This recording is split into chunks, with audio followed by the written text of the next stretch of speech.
Alors ce passeport déjà, je voulais revenir un petit peu sur des grandes lignes par rapport à ATAS.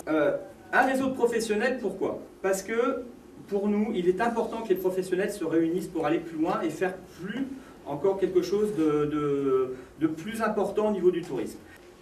En ce qui concerne le passeport, il est clair que pourquoi le passeport? C'est parce qu'à un moment donné, dans notre nom Action Tourisme en Avallonnais, il y a action. Donc il fallait qu'on passe à l'action.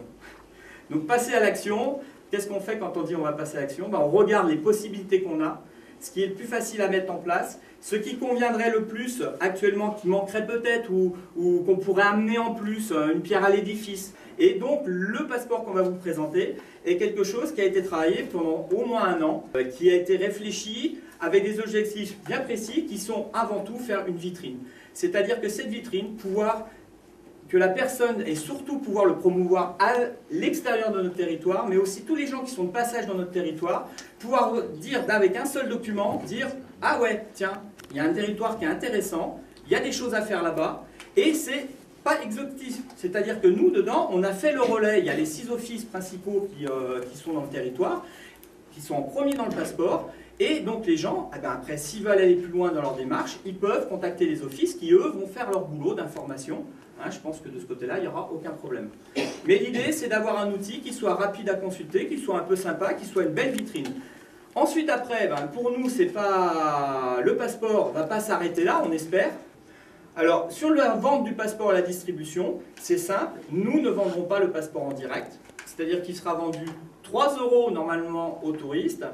Nous, on le vendra 2 € aux structures qui vont le revendre. Les offices, les partenaires, bien sûr tous les partenaires qui sont dans ce passeport, mais aussi à l'extérieur de ce passeport, les gîtes, etc., etc. Donc ils seront vendus 2 € pour eux et après ils pourront faire une marge d'1 €, tout ça pour les motiver un peu. Sachant que cet argent reviendra à l'intérieur. Petite importance aussi, c'est que même si les gens ne sont pas dans le passeport, pour nous, ils sont inclus. Aujourd'hui, je vais vous présenter le nouveau passeport. Une carte géographique qui est interne au passeport, qui est placée devant chaque sommaire. Par exemple, devant le sommaire des offices de tourisme. Donc là, on a tous les offices de tourisme de notre territoire, que Lyon Tourisme et la maison du tourisme du parc du Morvan. Donc un exemple de page, donc là c'est l'office de tourisme d'Avallon. Le sommaire donc, des sites touristiques, donc sommaire trié par catégorie, donc patrimoine musée, vin gastronomie, loisirs nature, avec un code couleur à chaque fois, qu'on retrouve sur chaque page du passeport.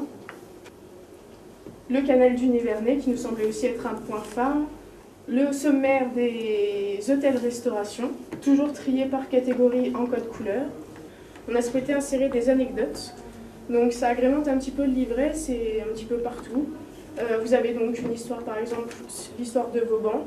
Vous avez aussi la recette de la gougère. Vous avez aussi un texte sur le vin en Bourgogne écrit par Régis Bourgine des Caves de la Halle à Vallon.